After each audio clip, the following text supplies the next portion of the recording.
Makabonge uNkulunkulu wethu uyisa uNkosi yethu uJesu Kristu osigcinile wasilonda ngomusa wakhe wasibonisa uthando kukho konke.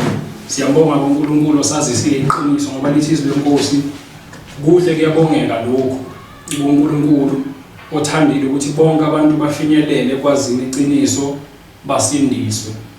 Manje injongo kaNkulunkulu ngeimpilo zabantu ukuthi basindiswe. Manje iqiniso uJesu uthi liyamkhulula umuntu uma elazi, kodwa uma engelazi iqiniso umuntu uyabopheka ngenxa ukuthi akalazi iqiniso ngento ethile. Manje ke namhlanje kulesi sikhathi ngizokhuluma ngoNkulunkulu ukuthi uthini uNkulunkulu ngamadlozi, ngoba uNkulunkulu kusobala ukuthi uyazazi ukuthi ubani, uyazazi nokuthi ufuna ini.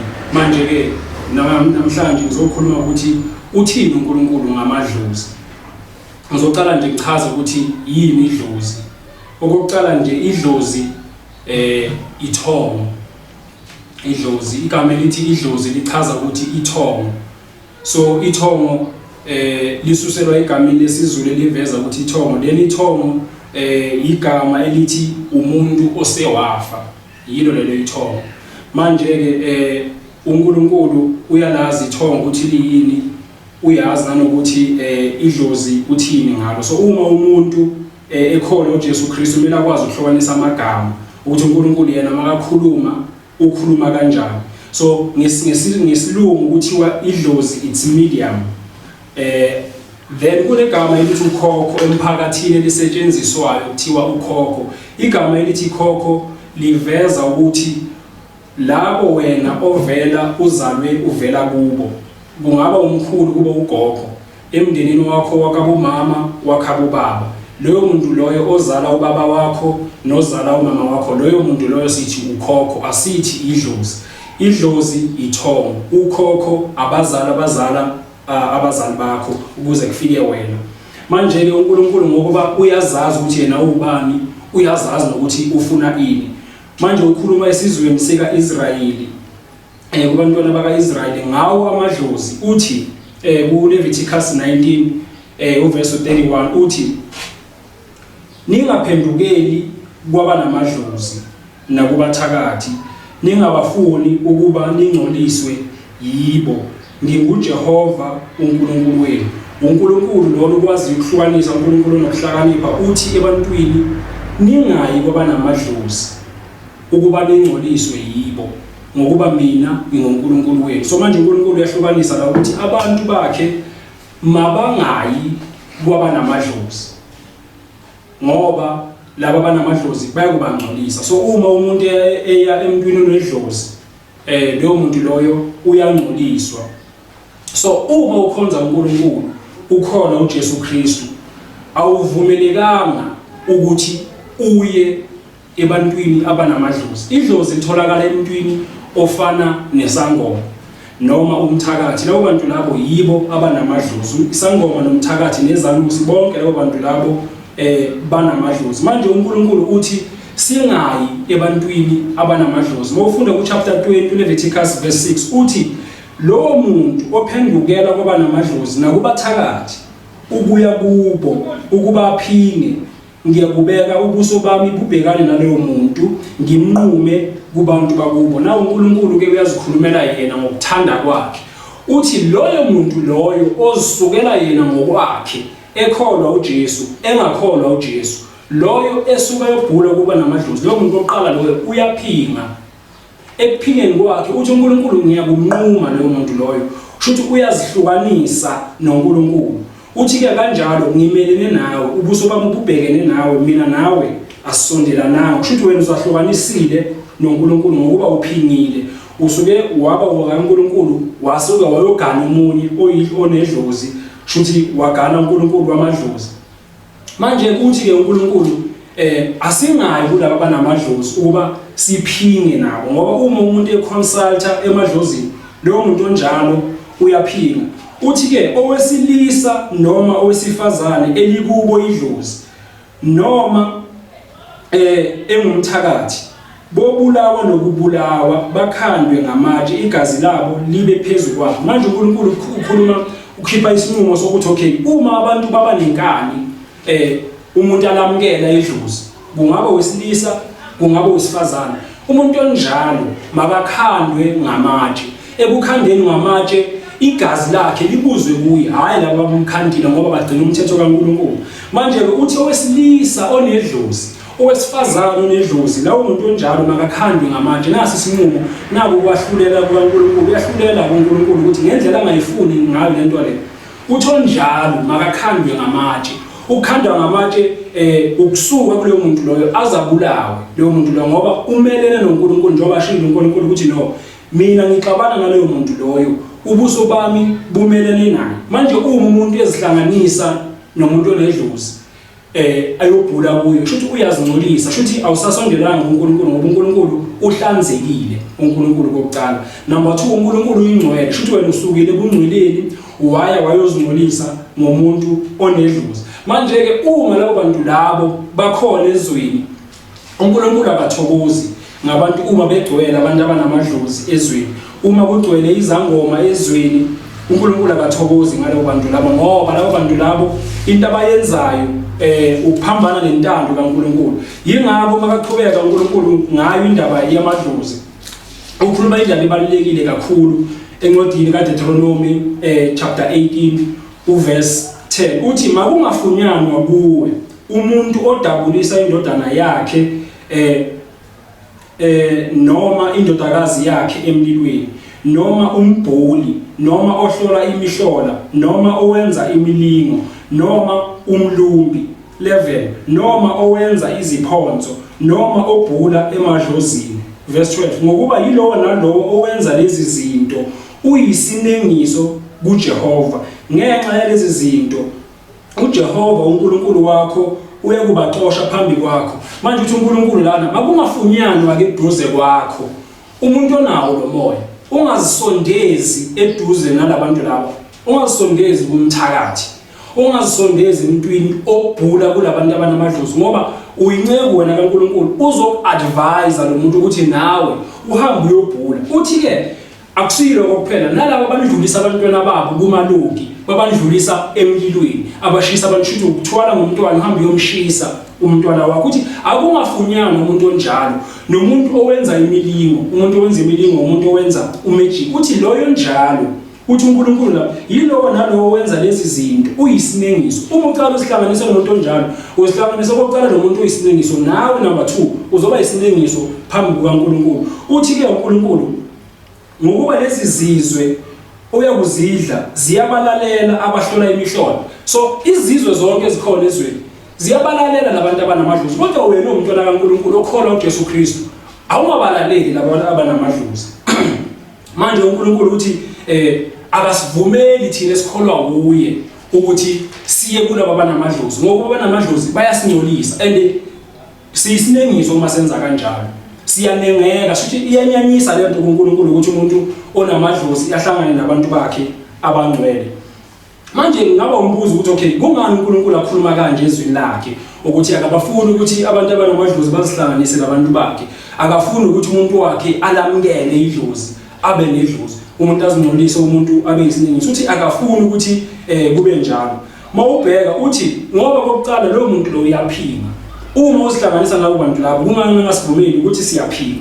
Uma mangabe uyasuka wena umuntu onedlozi uyaphinga futhi ukufana nokukhonza abanye uNkulunkulu. Shuthi ukukhonza uyawakhonza amadlozi noma ngabe uhambila wayoconsulta wayofuna wayobhula empilweni enodlozi, wena kanjalo uma wenza kanjalo ukhonze omunye uNkulunkulu.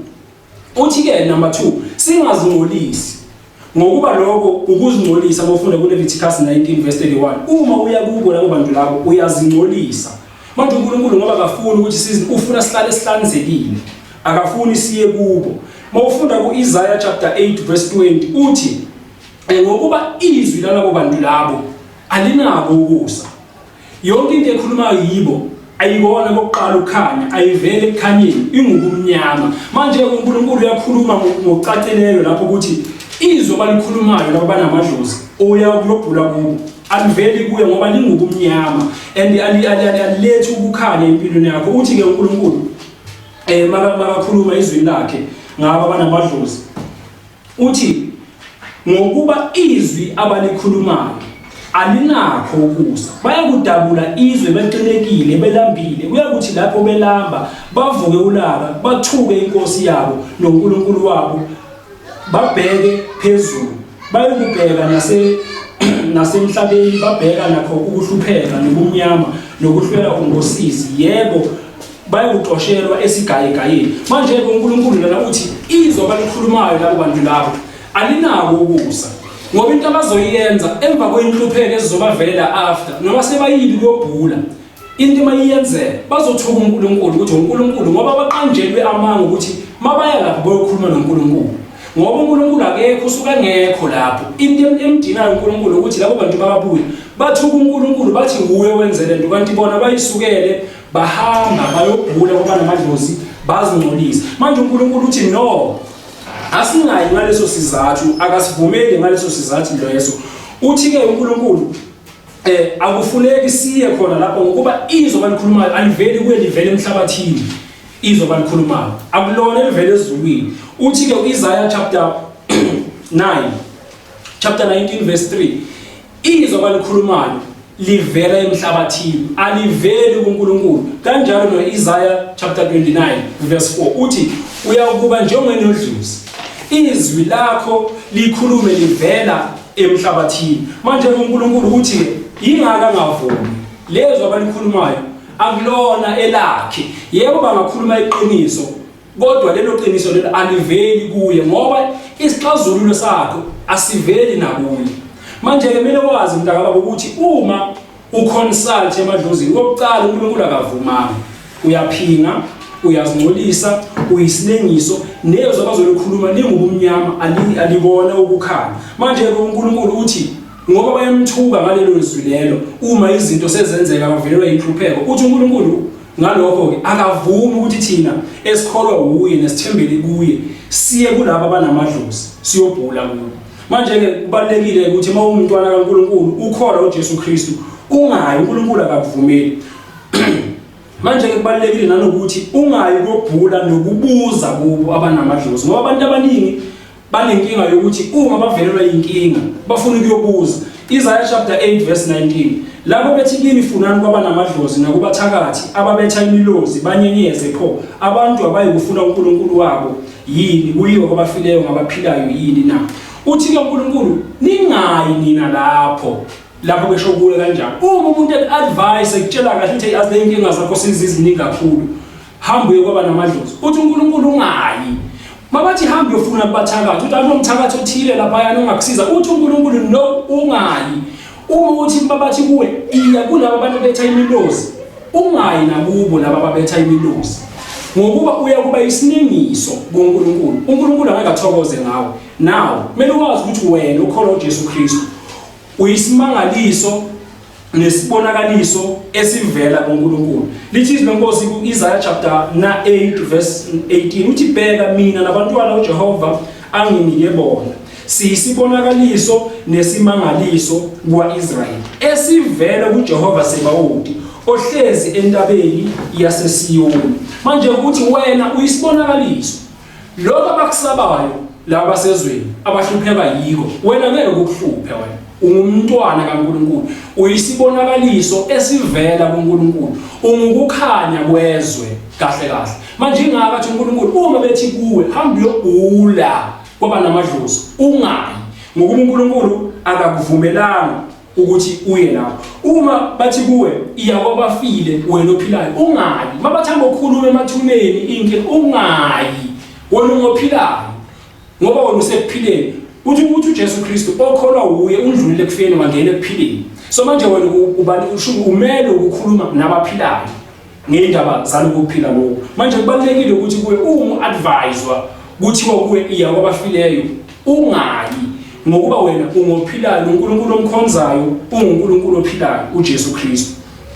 Manje kubalekile nanokuthi makungafunyanwa kuwe obhula emadlozini, kungaba ifamily member, uma loyo muntu loyo naleyo moya yenza sure ukuthi uyachelelana naye, ngoba uyazingcolisa. Ama-advice ozowathola avela kuye, lawo ma-advice lawo kokuqala azokudukisa.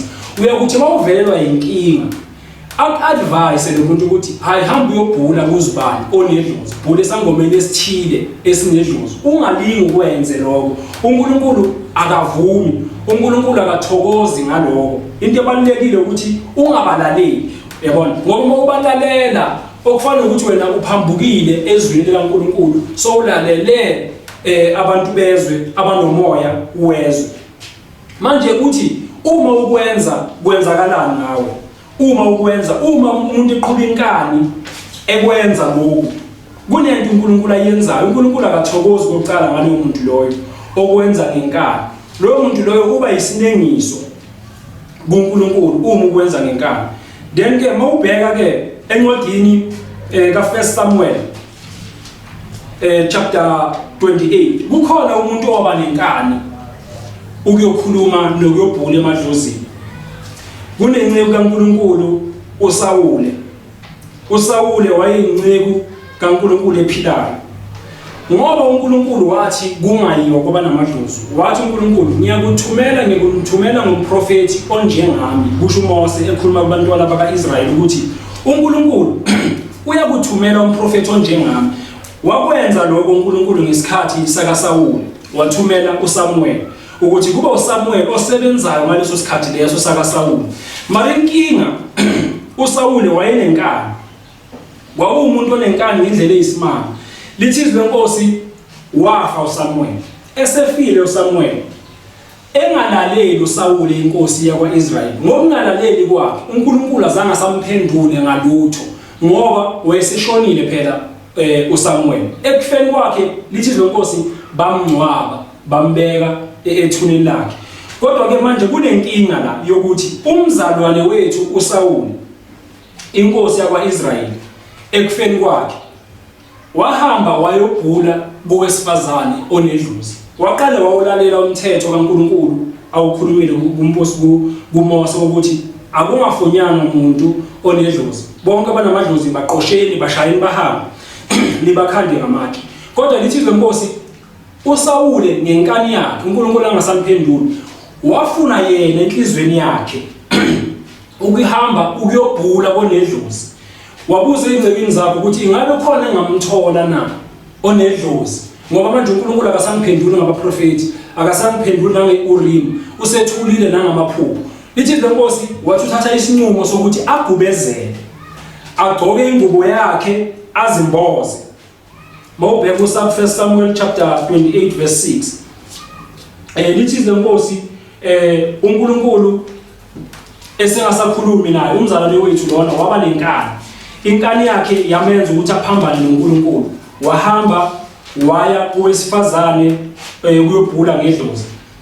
Lithi besakhuluma lapho wayesethu wesifazane, ngiyakwenyusela bani na? Wathi ngenyusele uSamuel. Verse 12. Lapho wesifazane embona uSamuel wamemeza ngezwi elikhulu, wesifazane wakhuluma noSawule wathi ungikhohliseleni na ngokuba unguSawule? Manje lithi lenkosi koqala uSawule wayewaxoshile abantu abanamadlozi. Ekubaxosheni kwakhe ngoba uNkulunkulu akasamphenduli, sekuwuyo ofunayo, wagubezela wazifihla. Ekuzifihleni kwakhe isangoma lesi sowesifazane sinedlozi mase sibhula, siyacala siyabona ukuthi no, lo uSawule ungikhohlisile. Yathi inkosi uSawule kulo mfazi, ongasabi ubonani na? Owesifazane wathi kuye, ngibona uNkulunkulu ephuma emhlabathini. Na inkinga la ukuthi lo uNkulunkulu ekukhulunywa ngaye akasavele ezulwini. uSawule ubekazi uNkulunkulu, izwi lakhe livela ezulwini ngabaprofeti.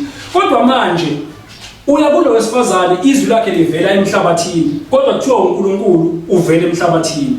Kodwa siyazi ke thina esikholwa uJesu ukuthi uJesu wanyukela ezulwini, hayi emhlabathini. Lithi lenkosi wabuza wathi unesimo sini na? Wathi kukhuphuka ixhegu limboziwe ngengubo. uSawule wabona ukuthi nguSamuel, wakhothomela phansi ngobuso wakhuleka. Nangu umzalwane lona uSawule uyabuza ukuthi lo muntu ovelayo lona ombonayo uNkulunkulu unesimo sini. Uthi lona no, kukhuphuka ixhegu limboziwe ngengubo lezivalile. Hawu lona manje uyacala uSawule uguqa phansi uyakhothama uyakhuleka uzibona ngathi uye uSamuel. Manje ke lana kuyacaca ukuthi njengoba izwi lifundisile ukuthi izwi lonedlozi livele emhlabathini ku-Isaiah 29 verse 4 ukuthi izwi lonedlozi livele emhlabathini ingakho likhuphuka emhlabathini livela likhuluma kuwesifazane kodwa owesifazane ukhuluma noSawuli. Manje uyabuza ukuthi umnyuseleni na? Manje kuyacaca ukuthi la izwi likaNkulunkulu aliveli bazalwane emhlabathini, izwi lethi livela ezulwini. Uma umuntu eyobhula konedlozi lithi izwi lenkosi leyo muntu loyo uyisinengiso uyazingcolisa kuNkulunkulu. Kanjalo ke ngokuba lo muntu waya ngenkani na umzalwane siyamthola ukuthi kudala hamba noNkulunkulu kodwa wayesemlahlile uNkulunkulu esukile kuNkulunkulu njengoba izwi lichazile ukuthi uma ukwenza lokhu ngiyakumelana nawe. uNkulunkulu wayesemelene naye asukile kuye ekusukeni kwakhe kuye lona wahamba uyobhula konedlozi. Lithi izwi lenkosi uNkulunkulu wambulala, hayi ukuthi uNkulunkulu wamiyeka kwaphelela lapho. uNkulunkulu wambulala encwadini yeziKronike chapter 10, iziKronike zokuqala uchapter 10 mawufunda kuverse 13 kuya ku14 lithi wafa kanjalo uSawuli ngesiphambeko sakhe aphambuka ngaso kuJehova ngenxa yezwi likaJehova angaligcinanga ngokuba kade eyile bobhula konedlozi ukuba abuze kuye. Verse 14 engabuzanga kuJehova ngalokho ke wambulala wabuyisela umbuso kuDavide indodana kaJese. So manje kuyacaca la ukuthi uNkulunkulu izwa likhulumile ukuthi ngiyakumelana nawe wena obhulele edlozini. Uyalifeza uNkulunkulu kuSawuli ukuthi wambulala ngoba wayenenkani yabona baphika nkani uNkulunkulu uyawabulala. Mawunenkani uNkulunkulu abanankinga into ayenza kuwe ukuyeka uchubeke manje ekugcineni ukufa. Manje lithi izwi lenkosi lona ngesiphambeko sakhe sokubhula konedlozi wambulala uNkulunkulu njengoba uNkulunkulu vele eshilo kuMose ukuthi makutholakala nje umuntu oya konedlozi lo muntu lo yakabulawe. Manje liyafezeka ke izwi laNkulunkulu akusukuye kuphela encwadini yeziKronike zesibili uManase kanjalo naye yababiza kubiza izangoma ukuthi zigcwale na kanjalo uNkulunkulu naye uyambulala. Manje ke bazalwane ihlakaniphi lezi zezangoma kudala zikhona, hayi ukuthi zitholakala kuphela la siphila khona manje eSouth Africa, kodwa dala zikhona iminyaka ngeminyaka zikhona izangoma, bakhona futhi nabathakathi nezanusi lokhu zikhona. Manje njengoba kudala zikhona dala zibusa mawubheka incwadi kaGenesis chapter 41 verse 8 kwaba nenkinga ukuthi uFaro indoda yaseGibhithe inkosi iphupha amaphupho. Ekuphupheni kwayo amaphupho kubonakala isimanga sokuthi akekho umuntu ongachaza amaphupho. Ekungachazeni kwamaphupho waba nenkinga yokuthi uzoyenza kanjani ngoba lento ayiphuphile iyamhlupha emphefumulweni wakhe. Kodwa into ayenza umzalwane lo wabiza izanusi zaseGibhithe ukuthi zize zizochaza ukuthi uphupheni nokuthi isho noma incazelo yephupho ithi. Manje kuyabonakala la kuGenesis chapter 41 ukuthi labantu laba abayizanusi izangoma dala zikhona and operating kwazo zi-operate ngomoya wezwe. Kubonakala umzalwane wethu lona uJosefa ezochazela uFaro amaphupho. Lithi izwi lenkosi mawufunda kuIsaiah 40 kuverse 1 uFaro wazithukuthelela lezo zinceku zakhe ezimbili, induna yabaphathi izitsha nenduna yabaphathi izikhwama 3. Wazibiza ke ukuba zilindwe endlini yenduna yemilindi inkosi etilongweni, indawo lapho wayeboshwe khona uJosefa. Induna yomlindi inkosi yamyala ngazo uJosefa ukuba zibheke zimkhonze. Zazi kulindweni izingwa, zazisekulindweni izingwa 5. Baphupha amaphupho kwabili kwaba yilowo nalowo iphupho lakhe ubusuku bunye. Manje lana kuyacaca ukuthi kuseGibhithe kunomphathi izitsha nomphathi sikhwama. Labazalwane abayithu baphupha amaphupho banoJosefa babuza yena uJosefa ukuthi ungasichazela na amaphupho. uJosefa ubatshela ngoNkulunkulu ukuthi no, uNkulunkulu khona ezulwini ongachaza amaphupho. Manje makuqhubeka laba bazalwane abayi-2 umphathi izitsha nomphathi izikhwama bayahamba bayaphuma entilongweni bashiya uJosefa. Ekushiyeni kwabo uJosefa uFaro naye kuphela iminyaka eminingi naye uqala ukuphupha amaphupho. Lithi izinkosi kwathi kusekupheleni kweminyaka emibili so sekuphele 2 years waphupha uFaro. After 2 years sekachazele umphathi izitsha nomphathi isikhwama. Wayemi ngasemfuleni bheka kwaphuma emfuleni izithole eziyisikhombisa ezibukeka kahle nezithole eziyisikhombisa ezibukeka kahle. Wayesephaphama uFaro. Verse 5 walala ubuthongo waphupha ngokwesibili bheka kwaphuma izikhwebu eziyisikhombisa ezaleni linye zigqobiwe zizinhle bheka lezikhwebu eziyisikhombisa ezincane. Wayesephaphama uFaro bheka kwakuyiphupho.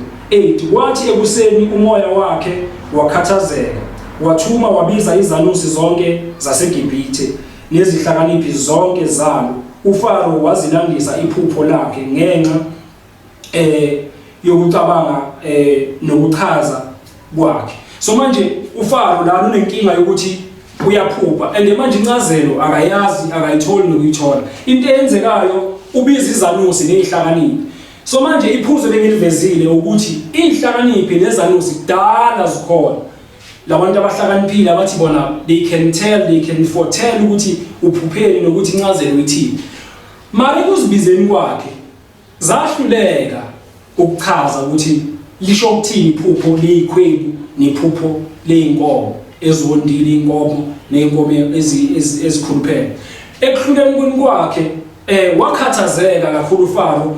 Kwase umphathi izikhwama lona owayesele seyedwa wakhumbula ukuthi kukhona incebo kaNkulunkulu ekwazi ukuchaza amaphupho. Kanjalo wasuyachaza uJosefa ukuthi no kunoNkulunkulu ophezulu osezulwini hayi emhlabeni ngoba nezanusi lezi bezisebenza emhlabeni lezihlakaniphi lezi zisebenza emhlabeni. Okuchaza khona ukuthi eGibhithe kwakunomoya osebenzayo eGibhithe umoya wezanusi nezihlakaniphi zakhona. Manje uNkulunkulu uthi no ngiyakuwenza ube yize umoya wabaseGibhithe. Uthi bayakubuza ukuthi uNkulunkulu uthini kungaveli lutho. Mawufunda kuIsaya uNkulunkulu uyachaza ukuthi no umoya wabaseGibhithe ngiyakuyenza ukuthi ube yize. Uthi ke lana uNkulunkulu kuverse 3 umoya wabaseGibhithe uyakuba yize ngokuziphakamisa kwami.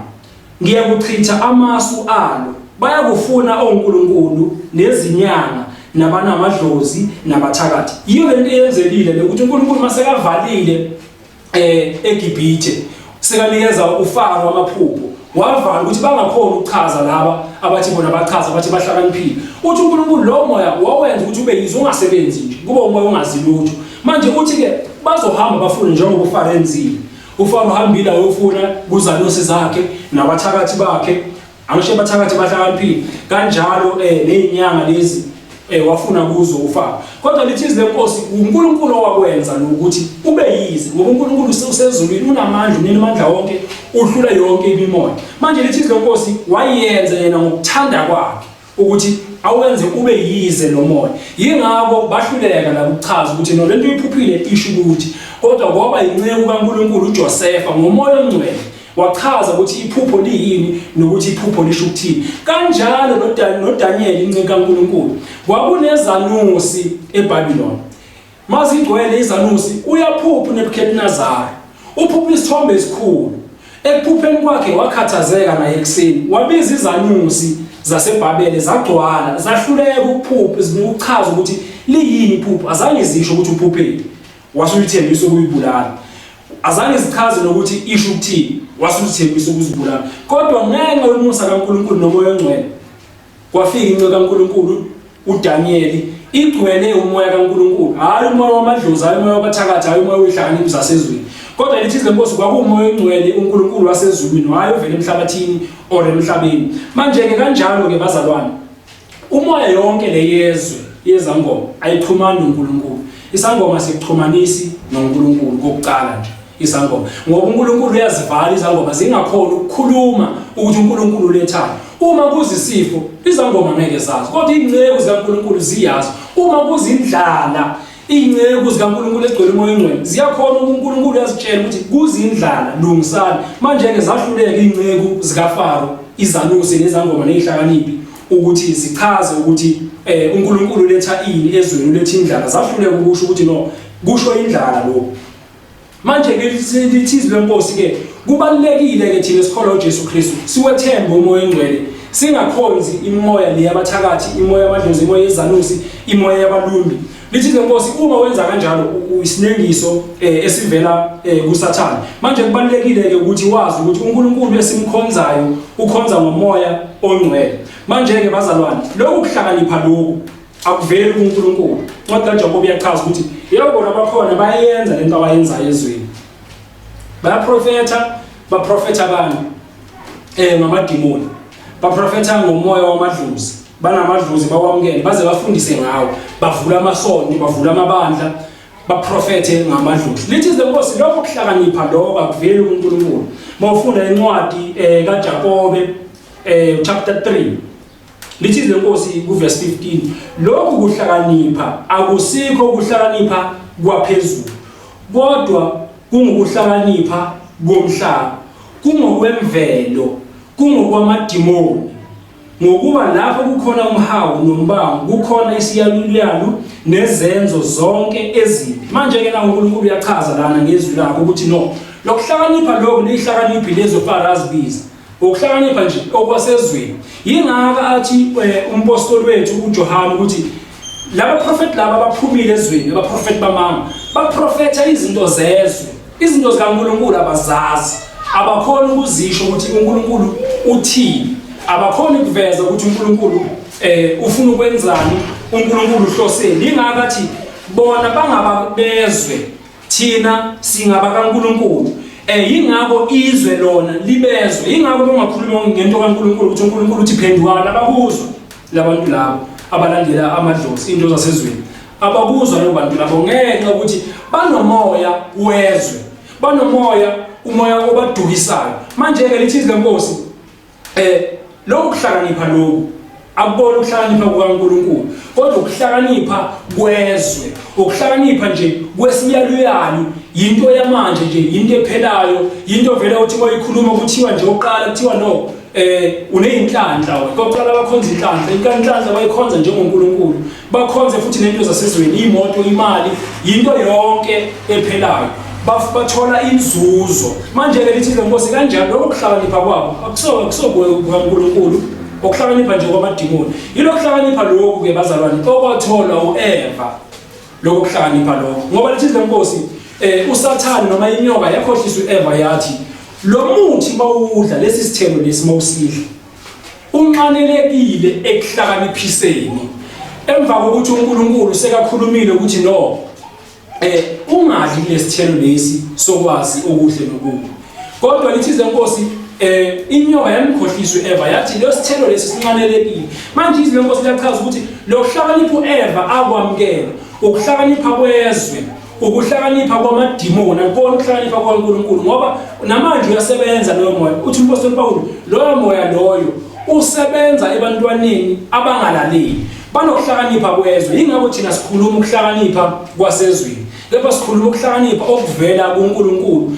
Ababusi bakulesi sikhathi abangeke bakwazi ngoba bangamlandeli uNkulunkulu, bangamazi ukuthi iyini intando yakhe. Yingakho thina esikholwa uJesu Kristu ukuhlakanipha kwasezweni siyachelelana nabo, siyasuka kuko, bese thina into esiyenzayo ukunaka uNkulunkulu ukuthi ufunani kithi. Ngoba lithi lenkosi kumele sibheke inkambo yabo. Angaba umprofeti lo muntu loyo abe nedlozi ame aprofethe ibandla, kodwa into esoyibheka nayo inkambo yakhe uhamba kanjani. Yebo uneprofetha ngezinto ezenzekayo ngempilo zabantu, ukhipha amadimoni naye, kodwa lithi lenkosi kumele sibheke inkambo yakhe ukuthi uhamba kanjani, indlela ahamba ngayo ingabe ngokukhanya na.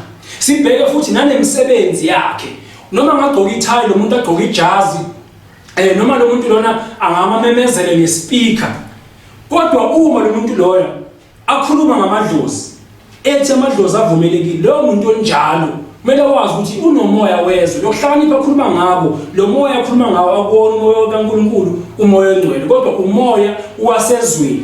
Bese sizobheka imisebenzi yakhe ukuthi imisebenzi yakhe injani, ingabe imitha istandard sikaNkulunkulu na, ngoba lithi lenkosi wakhuluma uJesu wathi akusibo bonke abayongena embusweni kodwa yilabo abenza intando kaNkulunkulu. Sesiyobheka imisebenzi. uJesu uthi uma ningakholwa yizwi lami kholwani imisebenzi. So manje nathi laba prophet laba siyababheka ukuthi wasibheka imisebenzi yabo.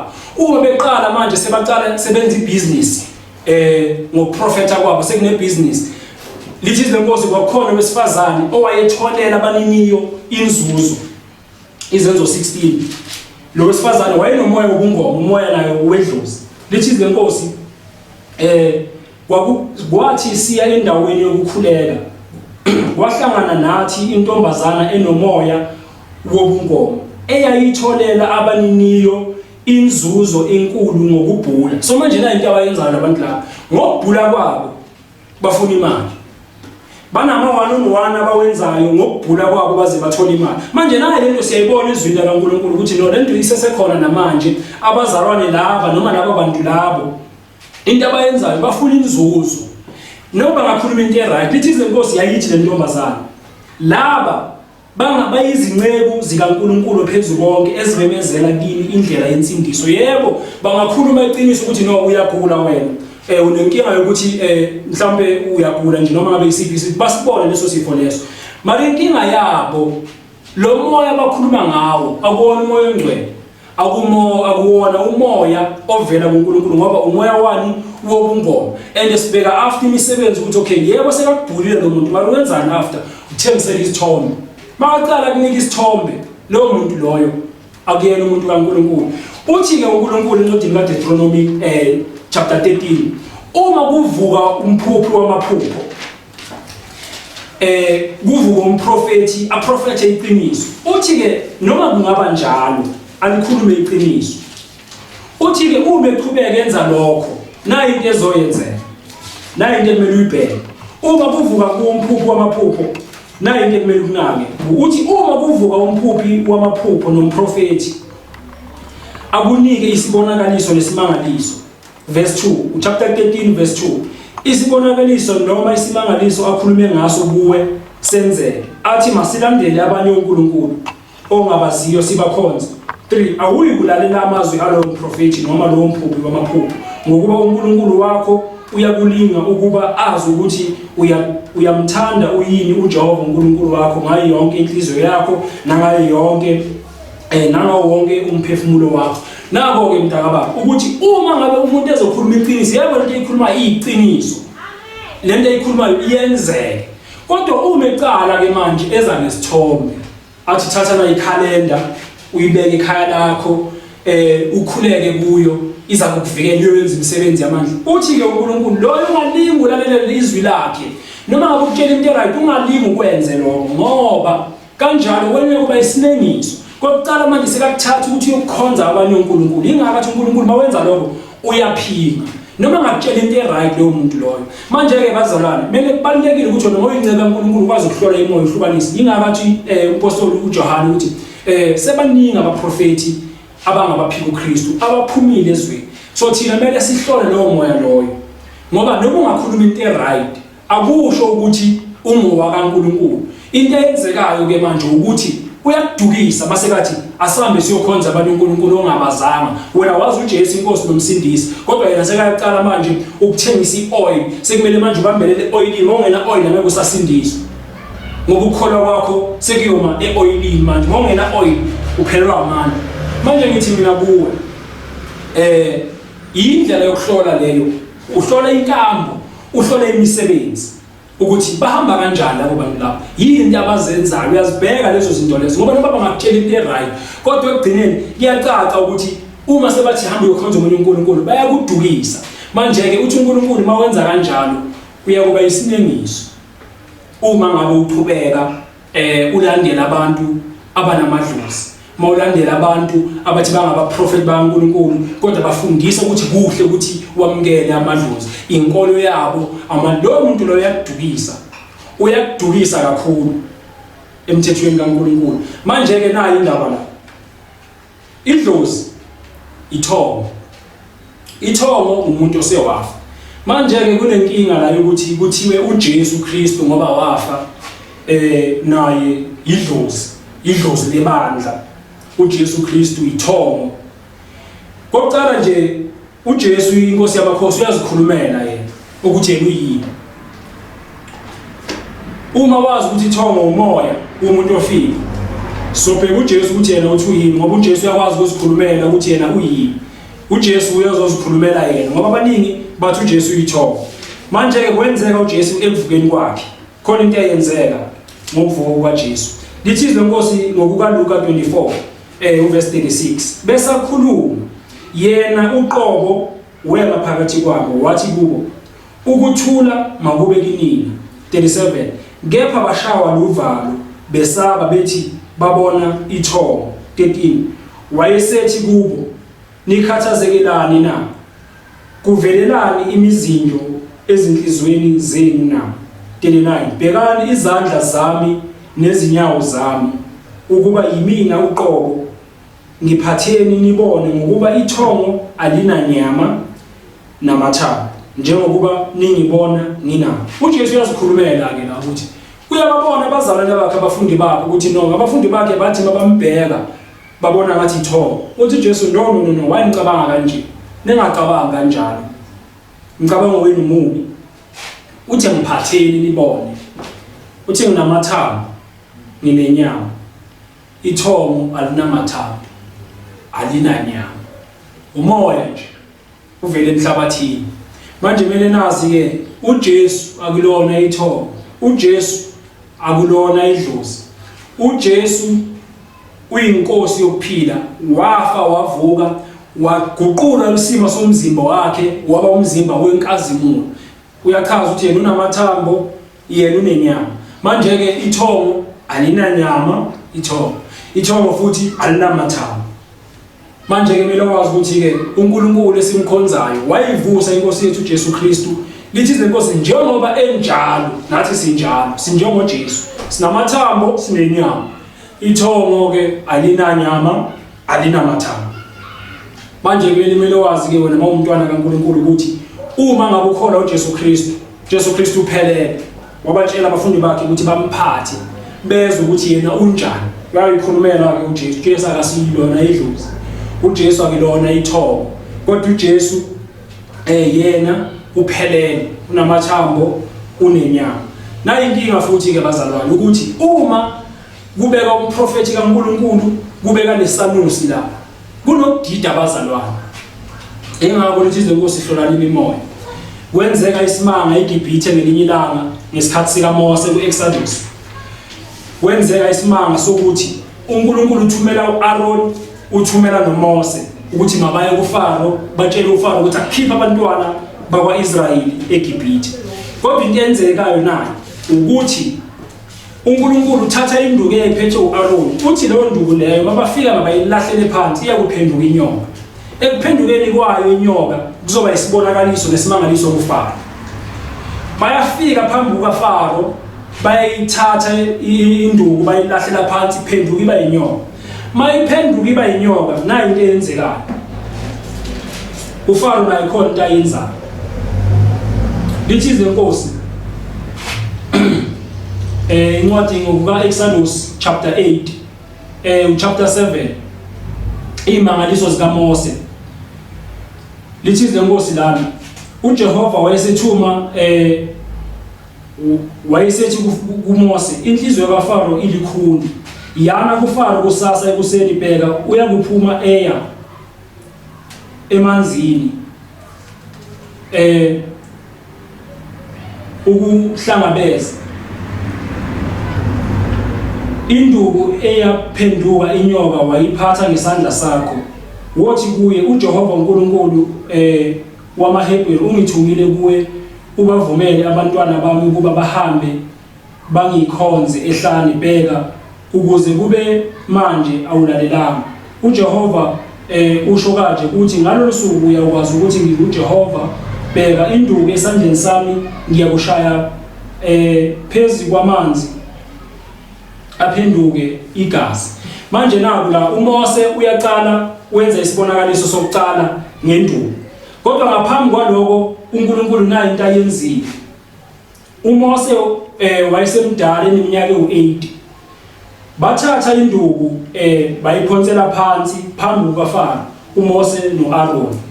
Mawubheka kuverse 11 khona uFaro wabiza izihlakaniphi nabalumbi lithi ngokuba yilo nalo waphonsa phansi induku yakhe zaphenduka izinyoka, kepha induku kaAaron yagwinya izinduku zabo. Na into engifuna ukuyiveza la ukuthi umzalwane uAaron banoMose baphethe induku eyi1, laba baningi izanusi nezihlakaniphi baphonsa izinduku, kodwa le nduku lena yaphenduka inyoka, zaphenduka zonke inyoka.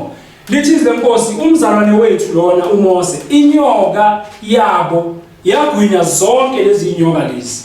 Manje nayo into kumele sibheke ukuthi umoya ovela kuNkulunkulu unamandla ukudlula umoya wezanusi, umoya wezihlakaniphi zasezweni.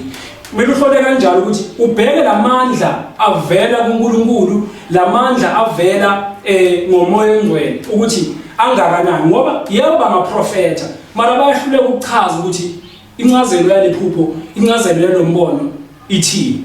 Lithi izenkosi inyoka kaMose yadla inyoka zezanusi nezihlakaniphi, azange idle yezanusi kuphela yezangoma, kodwa nezihlakaniphi ezazigcwele lapho. Manje ngisho ukuthi amandla kaNkulunkulu, umoya ongcwele, ingakho lithi izenkosi ongaphakathi kithi mkhulu kunaloyo osezweni.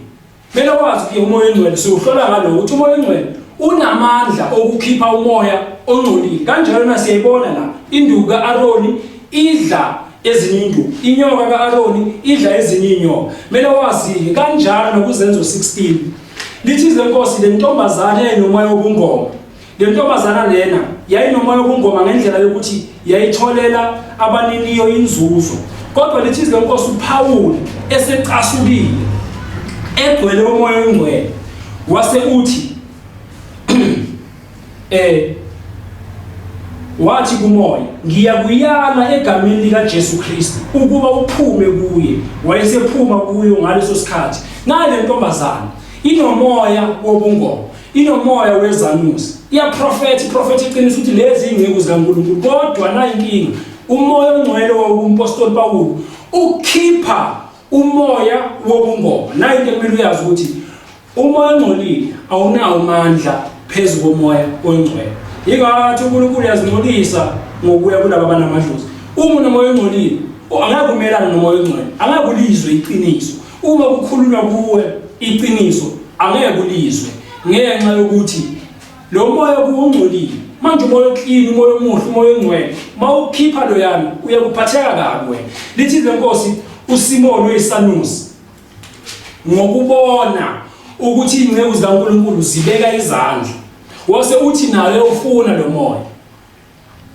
Manje ke bantwana basekhaya kumele nazi ukuthi umoya kaNkulunkulu awuthemba njengomoya wezanusi, umoya wezangoma ukuthi kumele ungenwe idlozi baza kuprofeta ukuthi uyaguluguliswa abaphansi, bese kumele ukhiphe imali ukuthi uhambe uyothenga lo moya ukuthi ukhona ukuhlala la kuwe, bese soya khona ukusebenza. Bakukhohlisa bathi hayi unengolosi enkulu, le ngelosi lena abantu bakini kumele bahlale la kuwe, mabahleli la kuwe kumele uyosebenza, kodwa manje kumele ukhiphe imali, kumele uhlale lokhu nalokhu. Lithi izenkosi kanjalo ke uyawuthenga lo moya, thengelo wamadlozi yawuthenga. Kodwa manje lo moya ongcwele lithi isanusi sabona ukuthi ngokubeka izandla abantu bamkeliswa umoya ongcwele safika kubapostoli kuPetru, sakhuluma sathi madoda nami ngingakhipha malini ukuthi ngithole lo moya.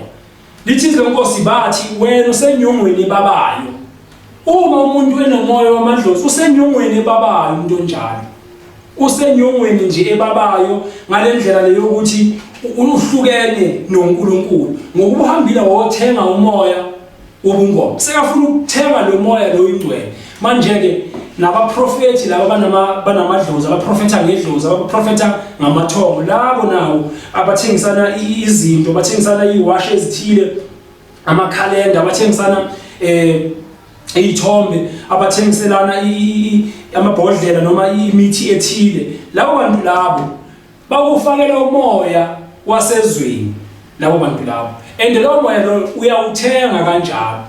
Manje ke ngithi mina abazalwane ngokwezwi likaNkulunkulu akufuneki ukuthi uNkulunkulu simdelele, ngoba uma sihlanganisa nabantu abakhonza izithombe sidelela uNkulunkulu. Mawubheka encwadini yabaseKorinte chapter 10, 1 Corinthians chapter 10, lithi izinkosi lana, ngakho ke ngithini pho verse 19, okuhlatshelwe izithombe kuyinto na, nokuthi izithombe ziyinto na, kodwa ngithi lokho kuhlatshelwe ngabezizwe bakuhlabela amadimoni kabakuhlabeli oNkulunkulu. Kepha angithandi ukuba nibe nenhlanganyelo namadimoni, ningesiphuze isitsha senkosi kanye nesitsha samadimoni, ningelihlanganyele itafula lenkosi netafula lamadimoni.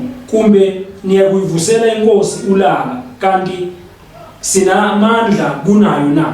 Na indaba la ukuthi umuntu okholwa uJesu Kristu aphinda ahambe ayoconsulta kwabanamadlozi. Kokuqala nje ngifuna ukuyiveza, udelela uNkulunkulu. Uma umuntu ezodla isidlo senkosi ephinda ahambe ayohlabela amadlozi, udelela uNkulunkulu. Ucabanga ukuthi amadimoni anamandla kunoNkulunkulu, or amadimoni alingana noNkulunkulu? Ngoba umoya wamadlozi, umoya wamadimoni, idimoni nje lelo elizidlalela ngabantu. Manje uma umuntu ethatha isinqumo sokuthi uyahlaba, kodwa ekuhlabeni kwakhe akahlabela uNkulunkulu, uhlabela abaphansi, loyo njalo uhlabela amadimoni and uhlabela izithombe. Ngoba njengoba ngisho ukuthi kunezithombe ezithengiswayo, le izithombe lezo uma umuntu eyikhothamela udelela uNkulunkulu.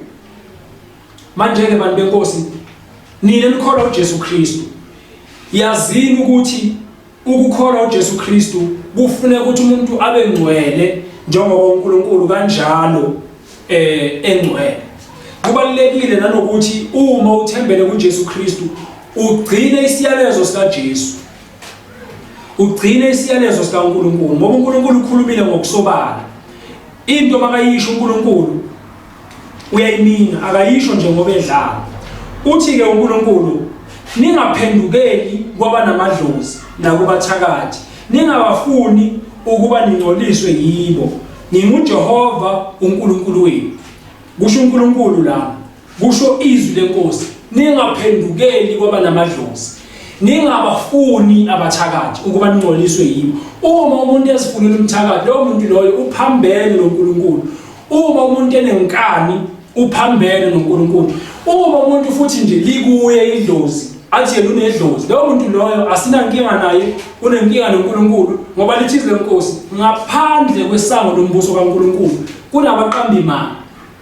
Lithi lenkosi kuneyifebe, lithi lenkosi kunabathakathi. Laba bathakathi uthi uNkulunkulu singayi ku, uthi bakhona bangaphandle abayi kungena embusweni kaNkulunkulu. Yingakho lo wesifazane owelomoya wobungoma amemeze ukuthi lawa bayinceku zaNkulunkulu ezimemezela indlela yensindiso, kodwa yena akaye ensindisweni, ubhizi nemali yasezweni.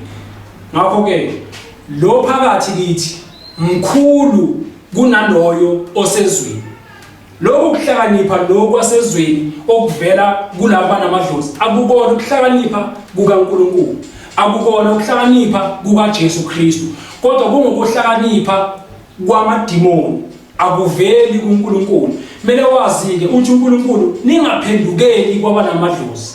Kusho uNkulunkulu, uthi uNkulunkulu akukho namunye ekumele aphendukele kulabo abanamadlozi. Uthi-ke kuDeuteronomy 18, makungafunyanwa namunye lakini obhula emadlozini. Uma umuntu ebhula emadlozini, lowo muntu loyo okusho ukuthi uye ngenkani. Manje lithi lenkosi, amaphikankani akusekho ukunikela ngezono, ayisekho into usazoyithatha uyihlala ngenxa yezono zakho. Kodwa ke manje into eseyisele isibabule, ichibi lomlilo elivuthayo, ngokuba umuntu uphike inkani yena ngokwakhe, waya la uNkulunkulu athi angayikhona. Ngoba uNkulunkulu uyibeka ngokucacileyo, makungafunyanwa eduze kwakho obhula emadlozini. Manje ke mntaka baba, gcina isiyalezo sikaJesu, gcina isiyalezo sezwi lenkosi ukuthi makungafunyanwa kuwe obhula emadlozini. Ngoba uma ubhula emadlozini uyisinengiso kuNkulunkulu. Uyisinengiso kuNkulunkulu, ungcolile. Uthi ningazingcolisi ngabo. Ngoba uma uzingcolisa ngabo uphambene noNkulunkulu. Gcina isiyalezo sika Jesu. Uma ubhule emadlozini, uNkulunkulu akathokozi ngawo. Yizwa uNkulunkulu makaqhubeka. Uthi ke chapter 20 verse 21. 20 verse 27. Owesilisa nowesifazane elikubo idlozi noma umthakathi bobulawa nokubulana na uNkulunkulu ucedile. Uthi owesifazane nowesilisa hayi one hayi ukuthi ngabe kuthiwa unentombazane ethile ugogo othile lo muntu loyo ubulawa no ngisho nendoda ethi ngumprofeti emaphambi kwabantu ikhulume ngamadlozi iwamkele iwavube ivumisa nabanye kodwa isethempelini elithile uthi onjalo akabulawa. Athi sibheke wobulawa nokubulawa kusho uNkulunkulu wobulawa nokubulawa benze njani bakhandwe ngamatshe igazi labo libe phezulu kwabo. Khuluma uNkulunkulu and uNkulunkulu lento ayikhulumile uyigcinile. Kanjalo Sawule wambulala. Ungasala kanjani ke wena onamadlozi kwamanje ungasala kanjani? Lithi lenkosi ufanele ukushawa imivimbo engakanani ucekela igazi lika Jesu Kristu. Uma ngabe sivumelene nesidala babeshawa abantu ngokungagcini umthetho. Ngoba lokho kulotshiwe kwalotshelwa ukufundiswa kwethu. Ufanele ukushawa imivimbo engakanani wena ubhule emadlozini manje kulesi sivumelane lesi. Ngoba lesi sivumelane lesi sisegazini lika Jesu. Asike egazini lembuzi nelezimvu sisegazini lika Jesu. Yizwa uJesu uNkulunkulu uthi owesilisa nowesifazane elikubo idlozi noma umthakathi bobulawa. Umthakathi nje umele ubulawa. Lithi lenkosi umthakathi akabulawa. Umthakathi akabulawa. Mangabe umthakathi lithi lenkosi kumele ubulawe ngoba awenzi intando kaNkulunkulu. uNkulunkulu akapheleli lapho. Uthi nalo muntu yezwa hayi ukuthi lo umuntu ke lo akanani idlozi yena kodwa manje lithi lo muntu ophendukela ngoba namadlozi umuntu ayisukela yena uye emadlozini uyobhula konedlozi loyo. Lithi lenkosi makaqhubeka uNkulunkulu oyena kumthakathi abayanga kuphela edlozini kodwa umunye nawo uzitholele emntwini womthakathi. Lithi lenkosi ukuba aphinge nawo umzalwane uyasuka ukhonza uNkulunkulu kodwa manje uleyinkinga uyayisukela yena uyophinga uyokhonza umthakathi uyokhonza onedlozi. Lithi lenkosi ubuso bami bumelene nalowo muntu. Ubuso bami bumelene uphambene noNkulunkulu uzahlukanisile noNkulunkulu. Ubuso bukaNkulunkulu abusabhekanga kuwe sekasukile awenzanga intando kaNkulunkulu. Lithi lenkosi ubuso bami bumelene nalowo muntu ngimnqumile kubantu bakubo. Manje ke lithi lenkosi uyakunquma noma ebandleni iminyaka foso lapho sakhothama ubhule emadlozini uNkulunkulu ukunqumile. Yebo siyabona senkonzweni uzanjalo kodwa lithi lenkosi uNkulunkulu ukunqumile. uNkulunkulu akasahambelani nawe ukunqumile ngoba wena uyaphinga.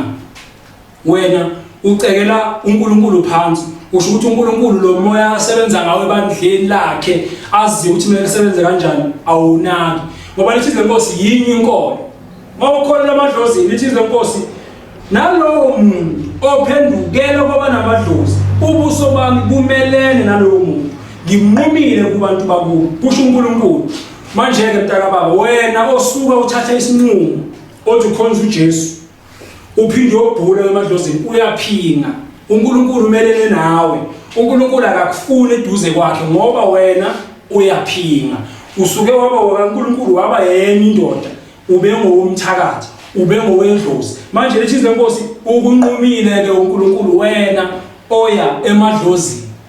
uNkulunkulu akazwana namadlozi asisimbeke nalowo muntu ophendukela kwaba namadlozi nakubathakathi ukuya kubo ukubhula kubo. Lithi lenkosi onjalo unqunyiwe kubantu bakubo. Abantu bakubo ibandla angisho sakhiwe nabanye sakho umzimba kaKristu, kodwa wena obhule emadlozi unqunyiwe, awusekho emzimbeni kaKristu, uphumile, uziphumele wena ngokuthanda kwakho. Manje lithi lenkosi unqunyiwe wena ngoba ubhula emadlozini. Manje ke lithi lenkosi uma bethi kuwe funa kwabantu namadlozi, funa kubathakathi, iya kwabafileyo wena ophilayo, ungayi kunalabo ababetha imilozi abanyenyezayo, ungayi mali nguye, ngoba mawuya uyisinengiso phambi kwaNkulunkulu. uNkulunkulu umelene nawe, ukunqumile kuye. Mawenza kanjalo wena uzithathela wena icala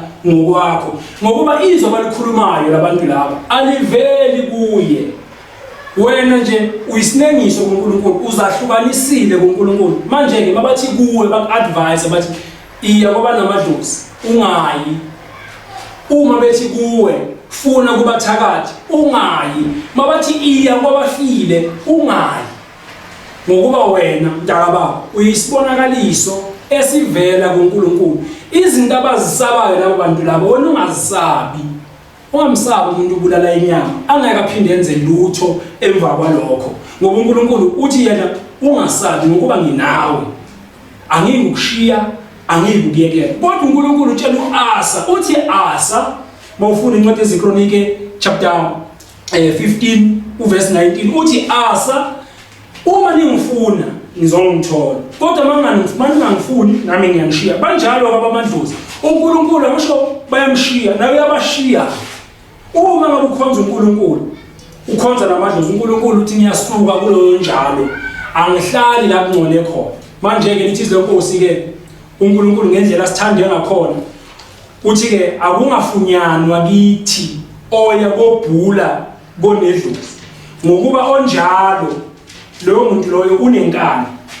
Athi sibhekeni, uthi ke uNkulunkulu makungafunyanwa kuwe umuntu odabulisa indodana yakhe noma indodakazi yakhe emlilweni, noma umbhuli, noma ohlola imihlolo, noma owenza imilingo, noma umlumbi, verse 11, noma owenza iziphonso, noma obhula emadlozini, noma umthakathi, noma umolokazana, verse 12, ngokuba yilowo nalowo owenza lezi zinto uyisinengiso kuJehova. Ngenxa lezi zinto yalezi zinengiso uJehova uNkulunkulu wakho uyakubaxosha phambi kwakho. Nawo uNkulunkulu uyazikhulumela uthi makungafunyanwa wena, akungenzeki ukuthi kuthiwe kuyabhekwa utholakale wena ubhule edlozini. Uthi owenza kanjalo uyisinengiso. Isinengiso siyazi ke into enyanyisayo, uyanyanyisa kuNkulunkulu, uyisinengiso uma ubhula emadlozini. Deuteronomy 18 verse 12, yilowo nalowo owenza lezi zinto uyisinengiso kuJehova. Waqala webhula emadlozini uyisinengiso, waqala weya emthakathini wothakatha umuntu uyisinengiso, waqala wenza iziphonzo wenza imithi yokuthakatha umuntu uyisinengiso, waqala waya kumthakathi ukuyobhula, waqala noma waya kumalokazana kulabantu laba bathi bama fortune teller, wena uyisinengiso kuNkulunkulu. Uma udabulisa indodana yakhe emlilweni, uthi uloya ngendodana yakho uyifaka emlilweni uyishisa, uthwasa ngayo, lithi lenkosi wena uyisinengiso kuNkulunkulu. Manje ke mntaka baba yilo naloyo owenza lezi zinto uyisinengiso kuNkulunkulu. Isinengiso yinto enyanyisayo, into engafuneki, into efana namafinyila nje, into uNkulunkulu engakathokoze ngayo, into efuna ukususwa ilahle, into ukhula. uNkulunkulu into angayikapa nje ukhula nje, angafika ithathe maseyomile ifika ifaka umlilo. Ngoba lithi lenkosi bonke abenza lezi zinto bangaphandle kwesango lombuso. Encwadini kaYesambulu chapter 21 verse 8 uthi uNkulunkulu bonke abaqamba amanga, bonke abangabathakathi, ifebe nabo bonke abangakhuluma iqiniso namagwala, bonke bangaphandle kwesango lombuso kaNkulunkulu. Yilowo nalowo owenza lezi zinto uyisinengiso phambi kwaNkulunkulu. Yabona ukuthi isinengiso kubani? Abantu bangabona ukuthi right, usiza impilo yakho, uyayisiza wena, kodwa manje lithi lenkosi uyisinengiso. Noma ngabe bona inkinga engakanani, wahamba wayesangomeni sakusiza, lithi lenkosi uyisinengiso phambi kaNkulunkulu, ngoba indlela wena ophile ngayo ayiveli kuNkulunkulu. Indlela wena ozuze ngayo ingcebo yasezweni ayiveli kuNkulunkulu. Indlela othole ngayo umsebenzi ayiveli kuNkulunkulu, uyisinengiso kuNkulunkulu. Manje ke mntaka baba, wena okhonza uJesu Kristu, awungafunyanwa uyisinengiso phambi kaNkulunkulu ngokuyobhula nokuyobuza kwabafileyo nokuya kubathakathi, ngoba uthi uNkulunkulu chapter 18 Deuteronomy verse 14 uthi ngokuba lezi zizwe oyakuzidla ziyabalalela abahlola imihlola nababhula emadlozini, kepha wena uJehova uNkulunkulu wakho akakuvumelanga ukwenza njalo. uNkulunkulu akavumanga, uthi akavumanga bheke lithi lenkosi ngokuba lezi zizwe ziyabalalela abahlola imihlola nabanamadlozi. Izizwe lezi abantu basezweni abangakholwa uJesu balalela bona, yonke into abayikhulumayo bayayilalela. Mara lithi lenkosi lana uJehova akakuvumelanga wena ngoba wena ukholwa uNkulunkulu ophilayo ngoJesu Kristu. Manje lithi lenkosi uma laba benza lokho bayisinengiso bayeke bayanengeka mabaqhubeke, kodwa wena uNkulunkulu akakuvumelanga ukuthi uye lapha, ngoba uNkulunkulu ukuthandile. Uthi ke yena uJehova uNkulunkulu wakho uyakuvusela umprofeti phakathi kwakho kubafowenu onjengami, nimlalele yena. uNkulunkulu uyakuvusa umprofeti inceki yakhe ezakutshela ukuthi le nkinga obhekene nayo yenza kanjani.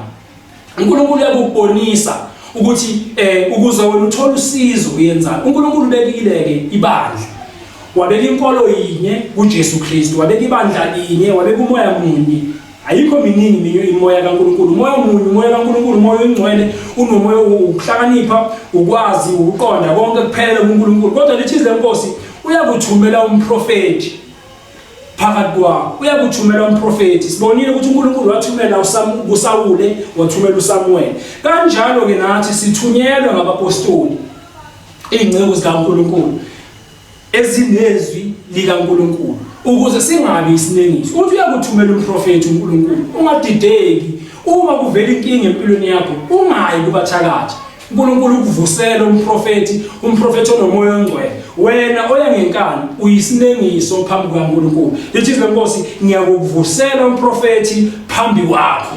Uzoza umprofeti azokutshela ngempilo yakho ukuthi yenza njani. Uzoza umprofeti ebandleni, hayi ngaphandle, ebandleni akutshele ukuthi yenzani. Ngoba baningi abantu abadukile balandela izifundiso zamadimoni, balandela izifundiso zamanga. Manje ukuthi uNkulunkulu akazwani ke nalabo benza lokho, ngoba labo bantu laba abaveli kuye. Sizobheka incwadi kaJohane yokuqala ku chapter 4 lithi bathandekayo, manje ngakholwa yibo bonke omoya, kepha hlolani umoya ukuthi bangakaNkulunkulu yini, ngokuba baningi abaprofeti bamanga. Umprofeti lo ozoba uNkulunkulu amthumile akusi umprofeti wamanga, umprofeti kweqiniso, futhi umprofeti onezwi kaNkulunkulu. Lithi izwe yazini omoya bakaNkulunkulu ngalokho, bonke omoya abavuma ukuthi uJesu Kristu ufikile enyameni bangabakaNkulunkulu.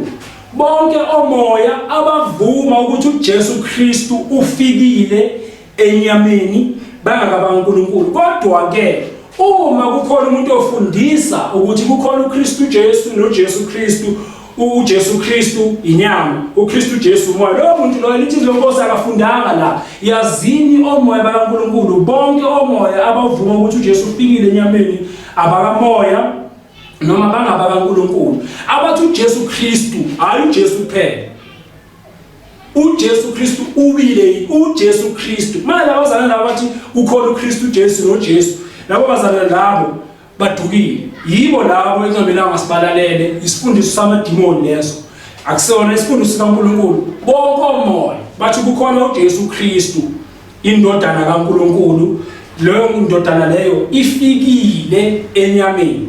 Hayi ukuthi uJesu inyama, uKristu umoya. Leso sifundiso leso esamadimoni, yiso leso sifundiso sabanamadlozi.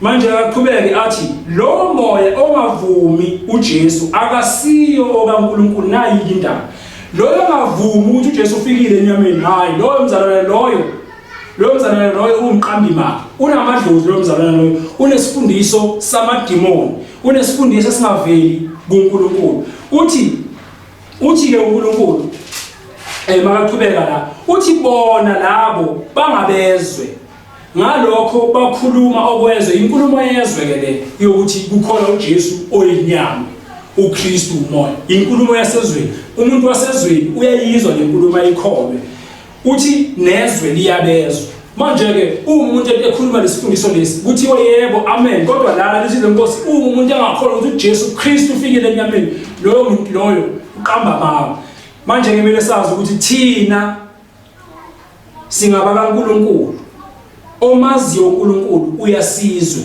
ongesiye kaNkulunkulu akasizwa ngalokho ke siyamaza umoya weqiniso nomoya wokudukisa uyabona ke mntakababa uma uzwa inkulumo yokuthi idlozi livumelekile unabakini abahlezi kuwe inkulumo yezwe akuyona inkulumo kaNkulunkulu uma umuntu ekutshela ngomoya wezwe nengcebo yezwe leyo muntu loyo umoya okudukisayo akuwona umoya weqiniso manje ke mntakababa sebaphumile abaprofeti bamanga ezweni abaprofeta ngamadlozi abaprofeta iprofeto zasezweni ingakho ke thina singaba kaNkulunkulu simnqobile owezwe simnqobile ongalazi iqiniso thina singobumoya bakaQiniso manje ke seziphumile nezifundiso zamanga ziphumile ezweni ngoba namadimoni ayafundisa bona laba banomoya wamadimoni bayafundisa nabo lithi lenkosi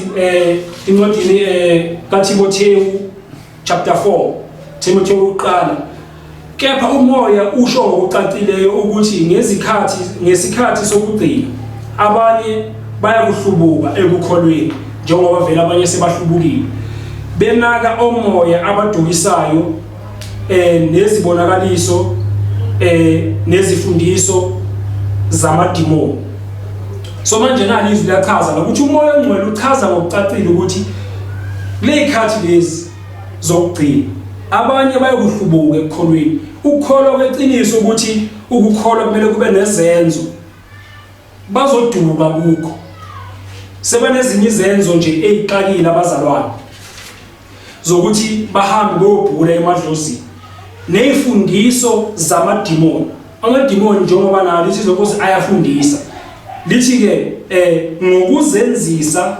kwabaqamba amanga sho abantu lamele sibabheke bayazenzisa benzani baqamba amanga bawushise uphawu nembeza wabo sokuqinile noma benza into embi abaziboni bazibona basaqhubeka benza into right kodwa ke lithi benqabela ukuganana bayebheka indaba yokuganana bese bakubuza ukuthi iphi inkinga uma indoda igane indoda ukuganana kweqiniso uNkulunkulu akubekile ukuthi indoda uNkulunkulu wayibekela umfazi lithi lenkosi owesifazane wenzelwa indoda nendoda yenzelwa owesifazane kodwa lithi lenkosi bona banqaba ukuganana le ndlela uNkulunkulu ayibekile yokugana bayijikile isifundiso sani samadimoni sebavumela ukugana komfazi ogana umfazi nendoda igana indoda lithi lenkosi laba banjalo abaqamba imanga ifundiso zamadimoni ezivela emadlozini lithi lenkosi maliqhubeka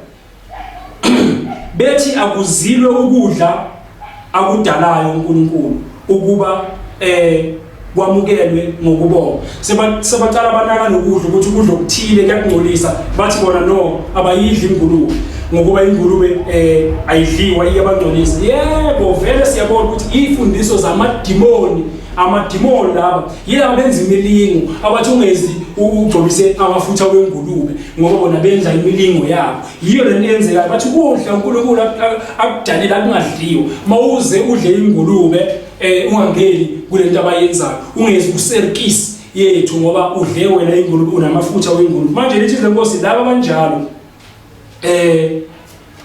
abalazi iqiniso lithi abalazi iqiniso manje ke mntakababa uNkulunkulu anibusise nonke bazalwane nisalalela inkulumo mayelana namadimoni ukuthi amadimoni uNkulunkulu akazwani nawo ngoba amadimoni amadlozi angikhulumi ngokhokho ngikhuluma ngamadimoni angamadlozi amathongo imimoya nje yasemhlabathini lena uNkulunkulu uyakhuluma ngayo kuIsaya uthi le moya lena kusimoya yakhe. Uthi izwi labo livela emhlabathini. Manje kumele wazi ke wena ukuthi uma ukholwa uJesu Kristu, izwi likaJesu aliveli emhlabathini, alikhulumi livela emhlabathini kodwa livela ezulwini. Mawubheka kuIsaya 49, verse 20, chapter 29, Isaiah 29 verse 4 uthi uyakubhidlizelwa phansi ukhulume usemhlabathini, ukukhuluma kwakho kuyakuthontiselwa phansi kuphume othulini. Izwi lakho libe njengelonedlozi livela emhlabathini, ukukhuluma kwakho kube imilozi othulini. Nayo uNkulunkulu uyacacisa ukuthi izwi lenedlozi livela emhlabathini.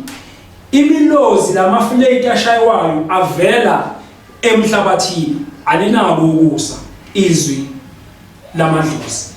Izwi lamadimoni alinabo ukusa, ukuhlakanipha nje kuphela kwasezweni. uFaro wazibiza ihlakaniphe nezanusi zasezweni.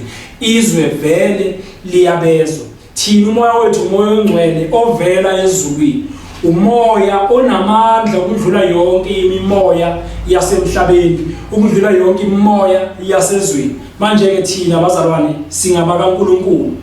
Lapho bethi kithi, lapho bethi kuwe, hamba uyofuna kwaba namadlozi, ungaya, ngokuba wena uyisibonakaliso nesimangaliso esivela kuNkulunkulu.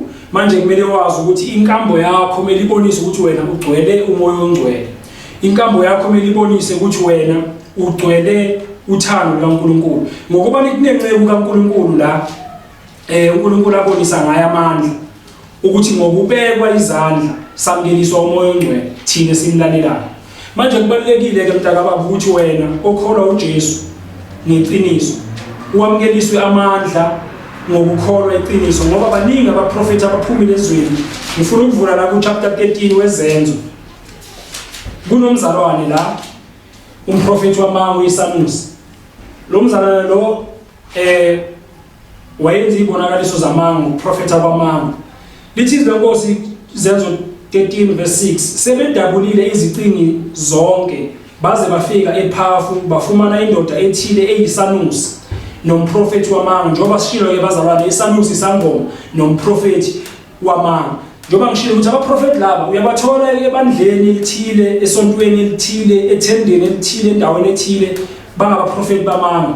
Lithi lona bekumJuda igama lakhe uBarJesus. 7, owayekhona kumbusi wezwe uSergiyu Paul, umuntu onongqondo enhle. Yena wabiza uBarnaba noSawuli wafuna ukuzwa izwi likaNkulunkulu, kodwa eluma iSanusi ngokuba linjalo igama lakhe ngokuhunyushwa wamelana nabo, wafuna ukuphambukisa umbusi enkolweni. Nayo indaba yalabantu laba, bayaphambukisana enkolweni. Uma umuntu elandela umuntu oyiSanusi, umprofeti wamango, umuntu elandela umprofeti wamango, lo muntu loyo uyashiftiswa, lo muntu loyo uyaphambukiswa enkolweni yeqiniso. Kodwa lithi izinkosi uPawuli owayethiwa uSawuli egcwele umoya ongcwele wamgqolozela wathi, wena ogcwele inkohliso yonke nobubi bonke, ndodana kaSathane, sitha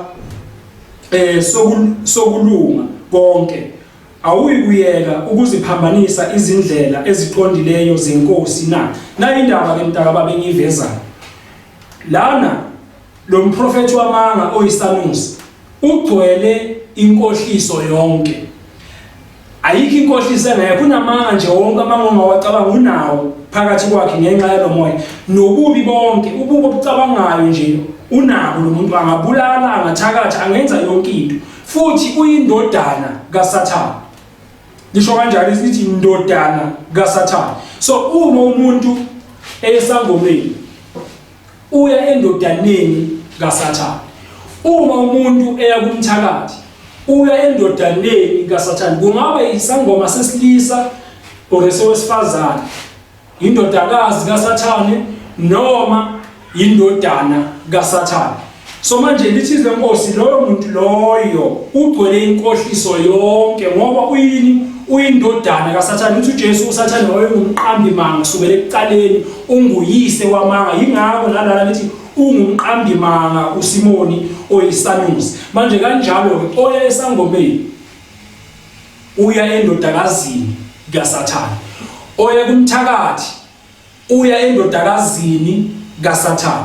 Yingakho athi uJesu kumele bakhandwe ngamatshe labantu laba, ngoba basenyongweni ebabayo, baphambukisa izindlela zenkolo yeqiniso. Izindlela yabona uNkulunkulu sibonisile ukuthi kumele senze kanje eqinisweni, bona bayayiphambukisa indlela zikaNkulunkulu, bazenza the way bafuna ngakhona.